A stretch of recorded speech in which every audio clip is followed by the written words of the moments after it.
Em nome do Pai que me criou e do Filho que me resgatou e do Espírito Santo que me santificou, divina vontade, reina na minha vontade. Leitura da vida de São José, revelada à abadesa Maria Cecília Bage. A chegada ao Egito. Após muitos sofrimentos passados naquela viagem tão longa e difícil, chegaram finalmente ao Egito.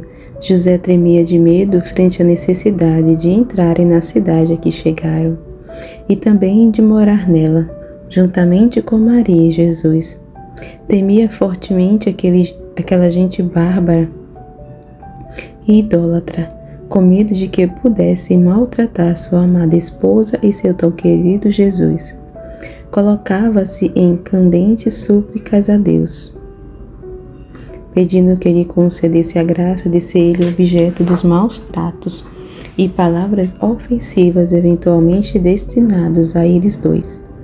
Meu Deus, que vosso Filho unigênito e sua santificada Mãe não tenham que suportar quaisquer afrontas. Aqui estou e me ofereço voluntariamente para passar por elas pessoalmente, para que eles fiquem livres dessa necessidade. Meu Deus, que não passem eles por maus tratos, pois são muito inocentes, merecedores de estima e muito virtuosos. Eu, entretanto, servo inútil e miserável, mereço todos esses males, que sejam feitos a mim e não a eles. Tudo isso ainda e mais, José dizia com o coração voltado para Deus. Revelou seus temores a Maria, que o confortou e estimulou no sentido de que nada temesse, dizendo: não há nada que temer, José. Temos Deus em nossa companhia e nele devemos confiar plenamente. Ele nos enviou para cá e providenciará a tudo com muita condescendência, como tem feito até aqui. Temos observado e experimentado quanto grande é seu cuidado para conosco, que devemos temer, portanto. Ele estará sempre junto de nós, e isso será suficiente para que permaneçamos tranquilos com relação a todos os acontecimentos e perigos. Com essas palavras, José se mostrava mais sereno, mais seguro e com as graças de seu Deus. Entraram na cidade e durante essa entrada ocorreu que todos os ídolos lá existentes caíram por terra, ídolos adorados pelo povo da cidade e da nação. Esse fato provocou profunda comoção em todos os habitantes, não havendo quem pudesse atinar com as causas do fenômeno ocorrido, pois não podiam entender que nela entrando o Deus verdadeiro, seu poder imenso acabaria com a força de todos os falsos deuses. O demônio já se havia decidido a perseguir implacavelmente José e sua esposa, e ao vê-los se aproximarem da cidade, local onde imperava soberanamente, desejou perturbá-los, ficando assaz satisfeito com a ideia. Todavia, mais uma vez, viu-se totalmente derrotado, abatido por aquela grande força, que entendeu ser maior que a sua, responsável pela queda por terra dos ídolos da cidade. Viu-se assim na contingência de fugir, tomado de enorme fúria contra eles. Mesmo assim, instigou muitas pessoas contra os santificados peregrinos, pessoas essas que, entretanto, pouco ou nada puderam fazer contra os mesmos. Vendo os pobres tão humildes e modestos, concluíram que não poderiam ter sido responsáveis pelos acontecimentos, embora muito instigados pelo diabo nesse aspecto. O santo foi alvo de grosserias e injúrias, e algumas pessoas não o queriam mesmo na cidade. Entretanto, também não faltaram os que, mais compreensivos e compadecidos, lhes dissessem para ficar e tratassem de providenciar meios para seu sustento. Assim agiu de pena de Maria, e por achá-la de rara beleza, modéstia e graça, e que ela não deveria ser objeto de maus tratos.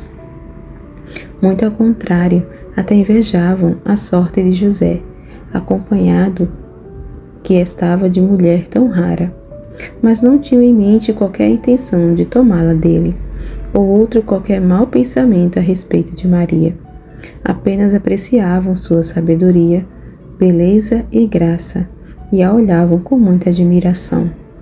José sofria com as grosserias daquelas pessoas e com as palavras injuriosas que delas ouvira. Suportou tudo com grande paciência e agradeceu aquelas outras de boa vontade que haviam defendido sua esposa. Tinha satisfação em seu coração de ver caírem por terra as estátuas dos deuses pagãos durante a entrada do menino Jesus na cidade, fato que lhe deu esperança de que sua população ainda acabaria por converter-se e por adorar ao Deus verdadeiro. Esse pensamento muito o agradou e ele falou com Maria a respeito. Ela sabiamente concordou e ambos então renderam suas graças ao Senhor. Todavia, andavam pela cidade sem saber onde iriam alojar-se naquela noite. Buscavam um local retirado onde pudessem repousar por algum tempo, mas não o encontravam. E o santo se via muito aflito e preocupado por amor a Jesus e Maria, e se recordava de Belém, onde também não haviam conseguido qualquer lugar para seu repouso noturno, mesmo entre parentes e amigos. Voltou-se então para Deus, suplicando sua ajuda naquela situação aflitiva, dizendo: se não encontrávamos lugar, mesmo entre crentes e pessoas aparentadas, que dirá agora entre bárbaros e infiéis? Meu Deus, nessa situação é necessária a ação de vosso grande poder. Socorrei, pois, este vosso servo, para que ele coloque em lugar seguro o vosso Filho unigênito e também sua divina Mãe, ambos sob minha proteção que estão. E o Senhor atendeu aquelas súplicas e fez com que José encontrasse pessoa que, movida por compadecimento de Maria, se ofereceu para dar-lhes ajuda na busca de hospedaria noturna ou qualquer outro lugar, e de fato providenciou para eles uma pequena cabana, em lugar retirado, onde poderiam viver com certa tranquilidade. Eles aceitaram prazerosamente aquela caridade, embora de infiel e descrente, pedindo José a Deus para que a retribuísse convenientemente. Uma vez retirados à cabana e devidamente alojados todos, descansaram e renderam suas graças a Deus pelo benefício que lhes fizera em conduzi-los até ali e por ter providenciado para eles algum conforto e sossego. A cidade se encontrava em polvorosa em virtude daquela tão estranha queda dos ídolos por terra, e enquanto isso, os santos peregrinos se encontravam orando e agradecendo ao Senhor por tudo que ele lhes havia concedido. O santo não ousava abandonar a cabana para providenciar os necessários alimentos para a manhã seguinte. E Deus, como sempre fazia, aliás, não tardou em prover a essas necessidades. Então, aflitiva situação, José dizia para Maria: querida Maria, como faremos para encontrar os alimentos dos quais necessitamos? Quem se arriscará a vagar pela cidade em meio a tanta confusão e comoção? Temo por muitos problemas e tenho para mim que seja melhor permanecer aqui retirado, até que tudo volte ao normal. Pois, se me virem, que farão comigo? Maria o animava e exortava a ser complacente e sofrer tudo aquilo pelo amor que tinha pelo menino, que tanto sofria e ainda deveria sofrer no futuro, por todas aquelas pessoas e pela humanidade toda. José então se recompunha e sofria voluntariamente, embora muito se aborrecesse por ver a pobreza extrema em que se encontravam o Filho de Deus e sua divina Mãe. Preocupava-se deveras, especialmente naquele momento em que não tinha condições de providenciar aquilo que eles necessitavam. Passando rapidamente seus olhos pela cabana, e vendo-a tão miserável, dizia para si mesmo: "Ah, pelo menos não é o estábulo como aquele em que nos encontrávamos em Belém. Pelo menos estamos abrigados. E essa é a vontade do Senhor e, portanto, deve ser a minha também. Se o Verbo encarnado não se importa em ficar em lugar tão pobre e tão miserável, não deve importar-me também, mesmo porque sempre me satisfaço com o que o Senhor me dá. Só me preocupam os sofrimentos de Jesus e Maria.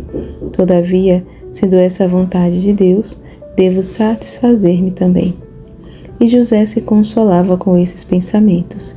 Passaram a noite parcialmente louvando a Deus e parte contemplando a extrema beleza e graça de seu tão querido Jesus, que os alegrava e enchia seus corações de júbilo.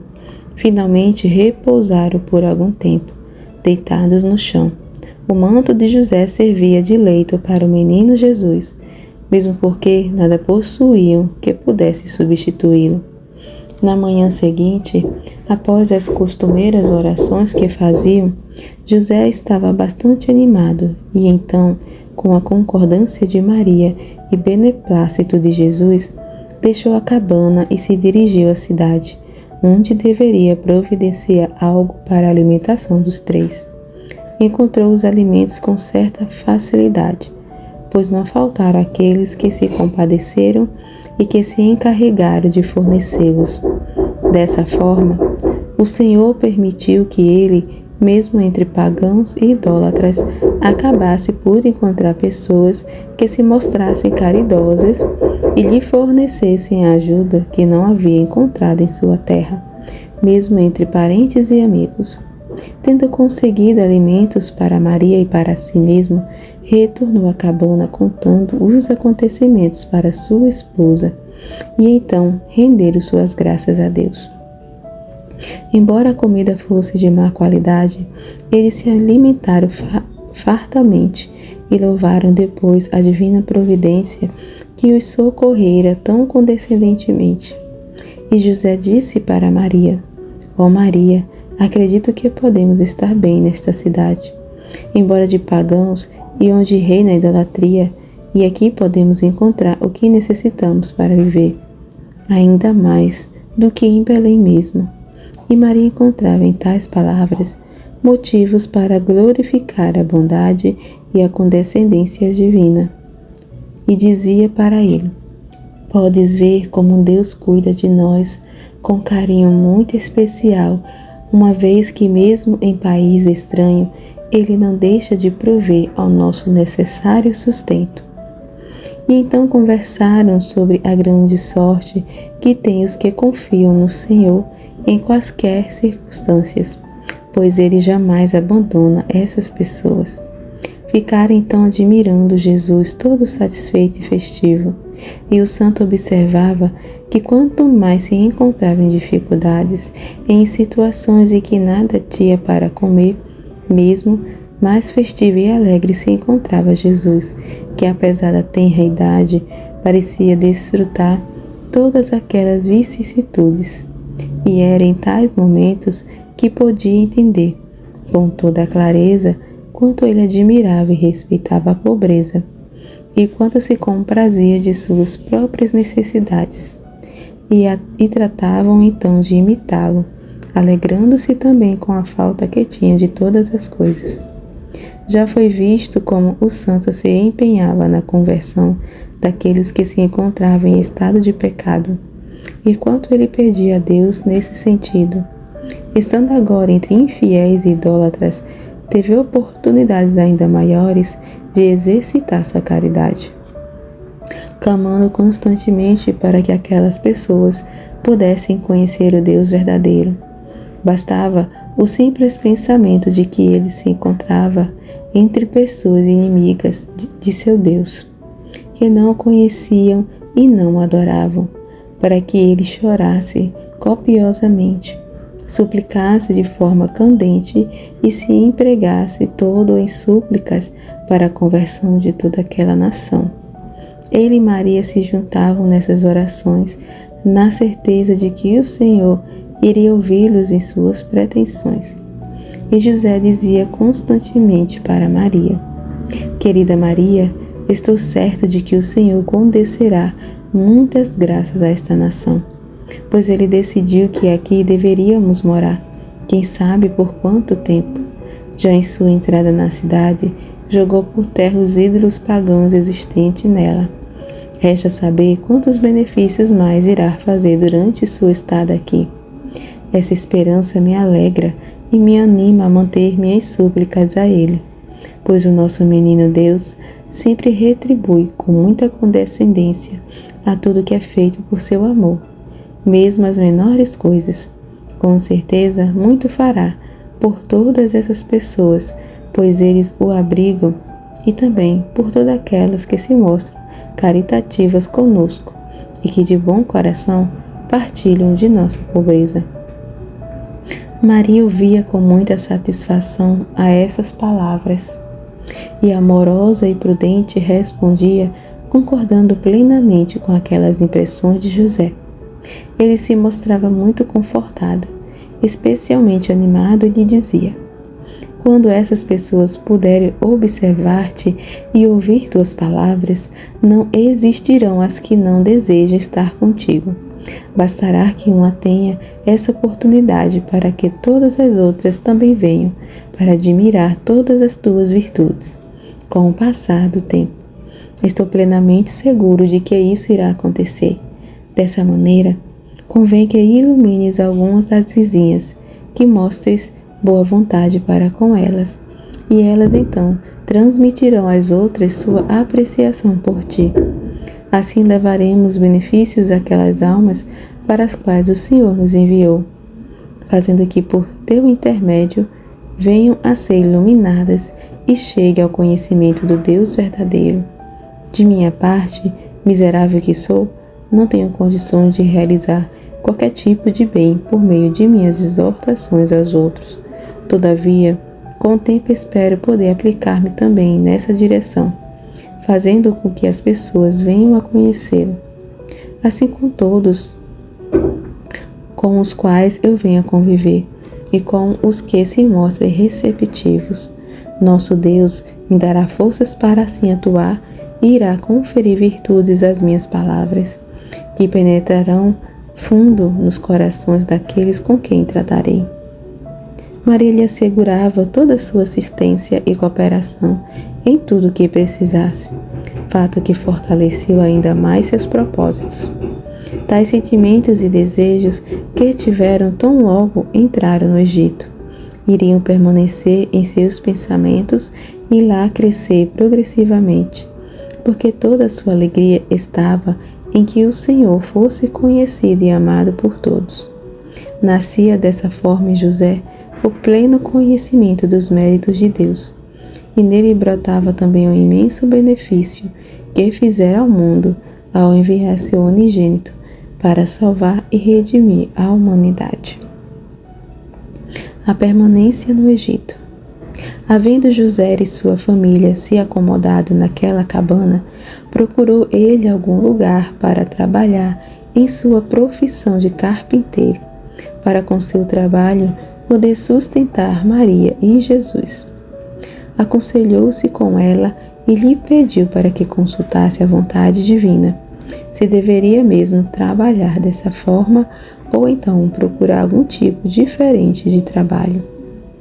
A resposta foi a de que deveria permanecer dentro de suas capacidades, e ele então se colocou à procura. Não possuindo os instrumentos e ferramentas necessários, deveria arranjá-los, emprestados provisoriamente. Algumas pessoas atendiam a esses pedidos e outras não, até mesmo com indelicadeza, e Deus assim o exercitava em termos de paciência e resignação.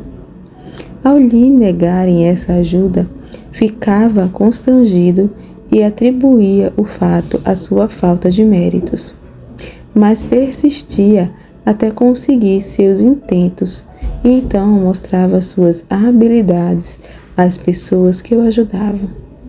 Executava com perfeição e rapidez as ordens de serviço recebidas. Na verdade, cativava a muitos, com sua humildade e trato gentil. Aplicava-se diligentemente a nunca lhe faltar serviço e a nunca lhe faltava serviço, pois trabalhava bem e não se queixava das remunerações. Ao lhe pagarem menos do que o correto, recebia os pagamentos mais como se fossem esmolas ou caridades, agradecendo como se tivesse sido corretamente remunerado. Com o passar do tempo, providenciou algumas comodidades para Maria e Jesus, que sempre se alimentavam muito frugalmente, a partir de donativos de alguns vizinhos solícitos. Dessa forma, o que ganhava foi empregado em utilidades para a casa e também para algumas ferramentas de que necessitava. Maria executava trabalhos manuais a ela levados pelo santo, ou por vizinhas, que assim agiam não tanto por necessidade, mas sim pela sua fama em termos de beleza, virtude e modéstias que se havia espalhado. Fama essa que também envolvia a extrema graciosidade de Jesus. Aquelas pessoas, quando olhavam para ele, se sentiam tomadas de profunda afeição e invejavam a sorte de Maria. Ela permitia essas visitas de vizinhas, embora se entretivesse com elas apenas por instantes. Suas palavras penetravam fundo em seus corações e elas se afastavam sempre com o desejo de retornar. Também para ver aquele lindo menino, cuja beleza e graciosidade as maravilhavam. Embora infiéis, ficavam nelas marcados o amor e a veneração pela grande majestade de Jesus, muito mais palpável que nas outras crianças da idade. Apesar de que ele se mostrasse sempre amoroso, alegre e jovial, era também imponente e grave. José fazia muitas esmolas aos necessitados, mesmo em sua pobreza, inclusive a pedido de Maria. De seus pagamentos destinava parte aos pobres, o mesmo acontecendo com os de Maria. Embora se aplicasse arduamente em seu trabalho, José orava sozinho e também em conjunto com sua mulher. Cansado, ele se dirigia para casa e contava para Maria quanto fadigado se encontrava. Ela então lhe dava Jesus, e inspirada por ele mesmo nesse sentido, e o santo recebia humildemente, pois disso se achava indigno, mas sentia-se revigorado, com novas forças. Tinha sua alma alegre e olhava para Jesus carinhosamente. E o menino retribuía com as graças naturais da idade. Artes essas que levavam José a um êxtase tal a sua alegria. Tomado de fortes sentimentos de amor, apertava Jesus em seu peito e o beijava, ora nos pés, ora no corpo, ora no peito. Jesus demonstrava seu contentamento com os agrados e sorria para o santo, que de tão entusiasmado precisava devolvê-lo para sua esposa, não controlando seu grande amor por ele, e pedia para Jesus que lhe desse um coração maior, suficiente para abrigar aquele imenso amor. Às vezes, ao entrar em casa, encontrava Maria acariciando Jesus no seu colo, e ele então mostrava vontade de passar para os braços de José, no que Maria o atendia imediata e prazerosamente. O santo tal era sua alegria, entrava em êxtase e, tornando a si, chorava de alegria e dizia para Jesus: ó Jesus, amor meu, por que eu, tão miserável, mereço tantas graças? Se viesses para meu colo a meu pedido, já seria grande coisa, mas voluntariamente, e que ainda mostres o desejo já é demais. Como posso agradar-te? Sou todo teu, faze de mim o que quiseres. A essas palavras, olhava Jesus fixamente para ele, amorosamente, e sorria mostrando quanto aquelas expressões de José o agradavam. O santo fabricou um pequeno berço e pertences para que Jesus nele repousasse, e lá Maria o colocava quando ocupava em seus afazeres de alimentação. Mantinha-o perto enquanto trabalhava e o contemplava e admirava. Em seu retorno, José o via em seu bercinho, ajoelhava-se e o adorava. Se ele por acaso dormisse, apenas o olhava e se sensibilizava juntamente com Maria. E ambos diziam: na verdade é o unigênito do Pai Celeste, o Messias prometido, Verbo divino e Senhor do Universo, e aqui se encontra com vestimentas de mortal. Voltando-se para Maria, José dizia mais: tiveste muita sorte em poder dar-lhe sua forma mortal. Tornaste possível o impossível, o finito em infinito, e o incompreensível em compreensível. Que grande felicidade a tua! Que distinção incomparável te fez Deus! Enquanto José assim falava, Jesus acordou. Olhava amorosamente, ora para José, ora para Maria. Nele convergiam o majestoso, o afável, o amoroso. Eles admiravam então a divina majestade que estava oculta em sua forma humana, e cantavam hinos e louvores ao Deus encarnado, compostos por Maria. Em certas ocasiões, ao comerem, por exemplo, eram tomados de profundo êxtase quando observavam as lindas feições de Jesus. Paravam de comer e o observavam concentradamente, e essa concentração lhes servia de alimento, como se tivessem comido lauta e fartamente. Rendiam graças por tudo e assim mostravam seu agradecimento pelos favores recebidos. Agindo dessa forma, tornavam-se progressivamente mais dignos de novos favorecimentos dispensados por Jesus. Entretanto, não lhes faltavam também amarguras, pois era desejo do Senhor que eles mostrassem grandes méritos. Muitas vezes, Jesus demonstrava seu desejo em retornar ao berço, privando-se da alegria do colo de sua mãe, e lá chorava amargamente. Maria chorava, mas não tinha instruções de pegá-lo novamente nessas ocasiões. Ajoelhada, chorava juntamente com ele, o mesmo acontecendo com José ao vê-los chorando. Ele então chorava, sem mesmo saber por que ela e Jesus choravam. E Maria lhe explicava que era em razão dos pecados da humanidade, e porque o Pai Celeste estava extremamente ofendido com isso. O santo se amargurava por ver chorando seu tão amado Jesus e consolava-o amargurado. Imaginava concorrer também com suas culpas para essa tristeza por ele demonstrada. Colocava seu rosto no chão e suplicava perdão a Jesus, pedindo para que ele transferisse para si as suas tristezas e que deixasse de chorar, pois o seu coração não tolerava tal choro. E dizia: ó querido Jesus, meu divino Salvador, peço-te que não chores mais e que transfiras para mim todos os teus sofrimentos. Eu, culpado sou, quem deve chorar e não tu, que és inocente. Em seguida oferecia ao Divino Pai aquelas lágrimas todas de Jesus, que eram derramadas em razão das muitas ofensas que o Pai recebia das pessoas.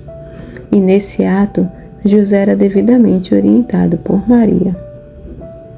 Quando Jesus se encontrava aflito e lacrimejante, olhava, ora para Maria, ora para José, suplicante, como pedindo compadecimento dos dois e também consolo. Esses olhares feriam o santo, que ansiava por consolá-lo, embora não soubesse como. Sentia partido seu coração e pedia para sua esposa que tentasse entender a sua vontade, para que pudessem confortá-lo. Ela, que sabia de tudo, dizia ser em razão de que o Pai Celeste desejasse ser conhecido e amado por toda a humanidade. E José se informava ainda mais nesse sentido. Entretanto, nada podendo fazer, louvava ao Senhor com Maria em nome de todas as pessoas do mundo, fato que muito agradava a Jesus, que então deixava de chorar. Depois disso, mostrava desejos em ir para o colo de Maria, e ela o atendia com grande amor. Ela o acariciava, o apertava em seu peito e depois o passava para José, que por sua vez também o agradava, apertava profundamente e chorava alegremente, suplicando para que ele não se afligisse. Meu caro Jesus, dá a mim todas essas aflições e sofrimentos. Tu não deves tê-las, pois assim enches de dores meu coração.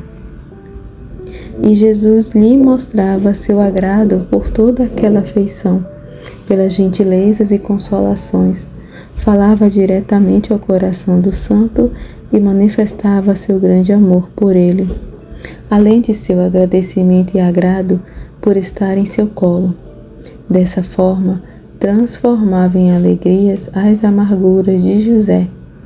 Certas ocasiões, estando José presente, quando Maria desenfaixava Jesus, ele, livre das faixas que cerceavam seus movimentos, abria os braços formando uma cruz e assim permanecia imóvel na posição por algum tempo, como se oferecesse a seu Pai Celeste.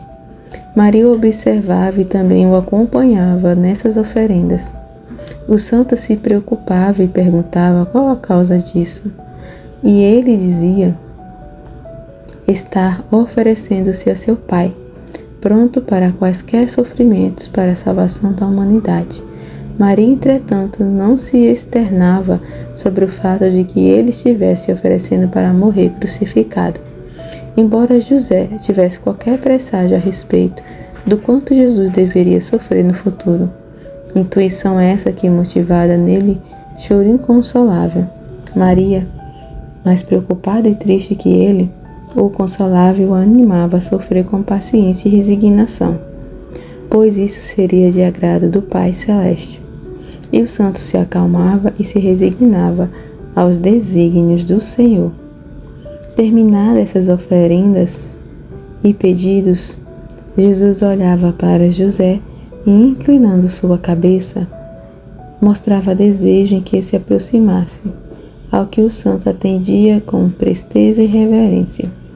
E Jesus colocava suas pequenas mãos em seu rosto e o acariciava docemente. Muito contente com isto, José se mantinha ajoelhado, adorando a majestade do menino e desfrutando daquelas suas carícias de criança. Beijava seus pés com muito amor e se maravilhava com sua graciosidade e extrema beleza. E jamais se cansava. Observava a beleza do envoltório humano de Jesus, sem poder afastar-se, com impulsos de adoração e de poder saciar-se nas consolações divinas, experimentadas naqueles seus atos de veneração.